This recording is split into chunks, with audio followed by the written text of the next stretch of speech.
Halo, Assalamualaikum warahmatullahi wabarakatuh. Perkenalkan, saya Tengku Yuni Atika Sufi dari kelas S16A. Kali ini akan menjelaskan mengenai spektroskopi MS.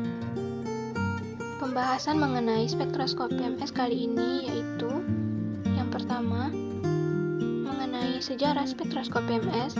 Yang kedua yaitu prinsip dasar spektroskopi MS.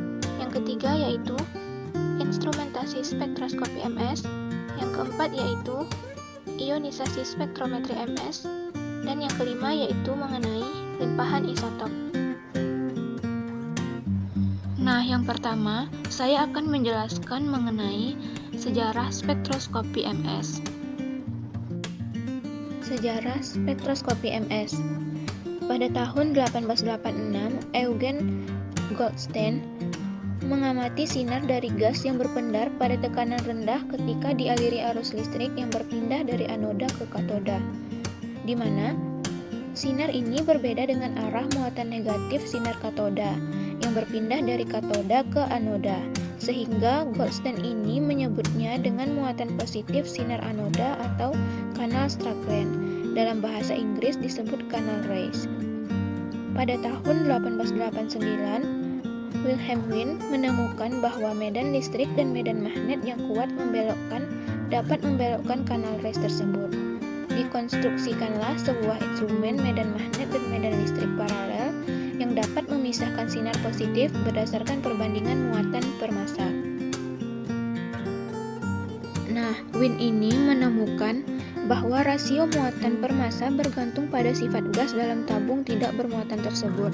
Keberhasilan dari pemisahan tersebut digambarkan pada sebuah spektrograf massa atau spektroskopi massa.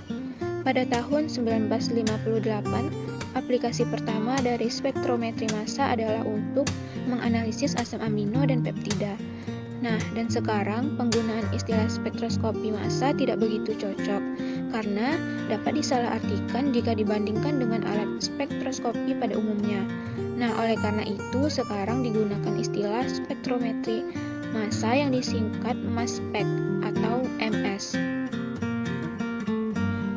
Nah, spektrometri massa ini tidak seperti metode spektroskopi yang lain, tidak melibatkan interaksi antara radiasi elektromagnetik dan materi. Spektrometer massa ini adalah alat atau instrumen yang digunakan untuk menentukan struktur kimia dari molekul organik berdasarkan perhitungan massa dari molekul tersebut serta pola fragmentasinya. Nah, misalnya yaitu pada etil asetat, sebagai hasil dari tabrakan dengan elektron berenergi tinggi, ion molekul akan mempunyai energi yang tinggi dan dapat pecah menjadi fragmen yang lebih kecil, yaitu kation, radikal, atau molekul netral. Nah, yang kedua yaitu saya akan menjelaskan mengenai prinsip dasar dari spektroskopi MS. Prinsip dasar. Dalam spektrometri massa, molekul sampel dalam fase uap dibombardir dengan elektron berenergi tinggi, yang menyebabkan lepasnya satu elektron dari kulit valensi molekul tersebut. Nah, molekul yang kehilangan satu elektron akan menjadi suatu kation radikal, di mana kation radikal tersebut mengandung semua atom-atom dari molekul asal, minus satu elektron, dan disebut ion molekul atau molekular ion dan dinyatakan dengan M+. Nah, ion molekul, ion fragmen, dan ion radikal fragmen dipisahkan menggunakan medan magnet sesuai dengan perbandingan massa permuatannya dan menghasilkan arus listrik pada kolektor atau detektor yang sebanding dengan kelimpahan relatifnya. Fragmen dengan M per Z yang besar akan turun terlebih dahulu diikuti fragmen dengan M per Z yang lebih kecil. Partikel netral atau yang tidak bermuatan yang dihasilkan dalam fragmentasi tidak terdeteksi secara langsung dalam spektrometer massa.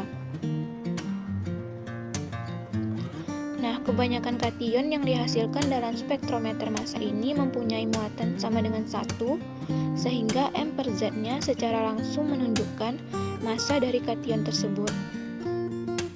Nah, selanjutnya yang ketiga, saya akan menjelaskan mengenai instrumentasi spektroskopi MS. Instrumentasi spektroskopi MS. Nah, berikut ini merupakan gambar dari spektroskopi massa resolusi tinggi. Nah, yang di sebelah ini merupakan gambar dari gas kromatografi MS.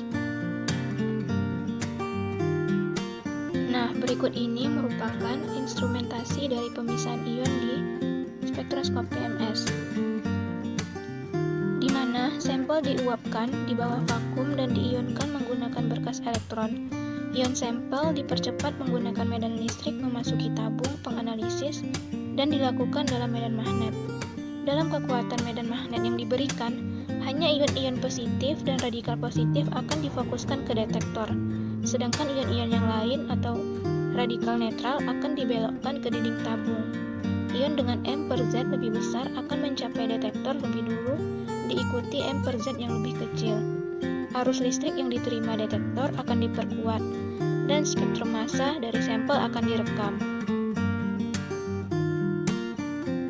Nah, selanjutnya yang keempat, mengenai ionisasi spektrometri MS. Ionisasi spektrometri MS. Berdasarkan pola ionisasinya, spektrometer massa dibagi menjadi yang pertama yaitu ada EIMS atau Electron Impact Mass Spectrometer, yang kedua ada CIMS atau Chemical Ionization Mass Spectrometer, yang ketiga ada FABMS atau Phase Atom Bombardment Mass Spectrometer, yang keempat yaitu ada FDMS atau Field Disruption Mass Spectrometer. Nah, selanjutnya yaitu spektrum massa, di mana spektrum massa adalah suatu plot antara kelimpahan relatif versus M per Z. Nah, berikut ini merupakan salah satu contoh spektrum massa, di mana puncak pada spektrum massa ini terdiri dari beberapa puncak. Yang pertama yaitu ada puncak ion molekul, puncak isotop, puncak fragmen, base peak, dan puncak metastabil. Nah, pada spektrum massa di samping, puncak ion molekul yaitu pada puncak 100 dan pada puncak 41 merupakan puncak base peak.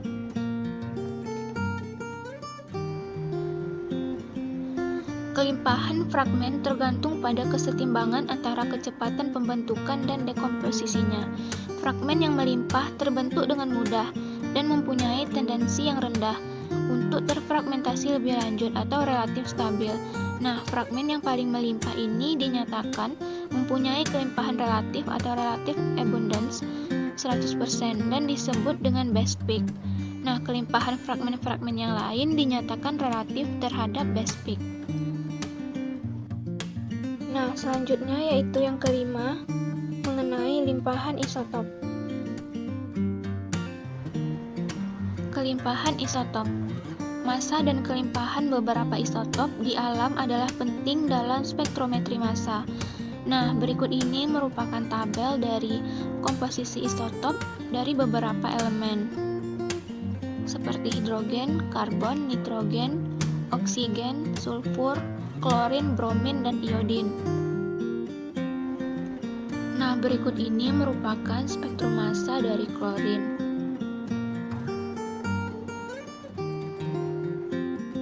Nah, selanjutnya yaitu merupakan spektrum massa dari bromin.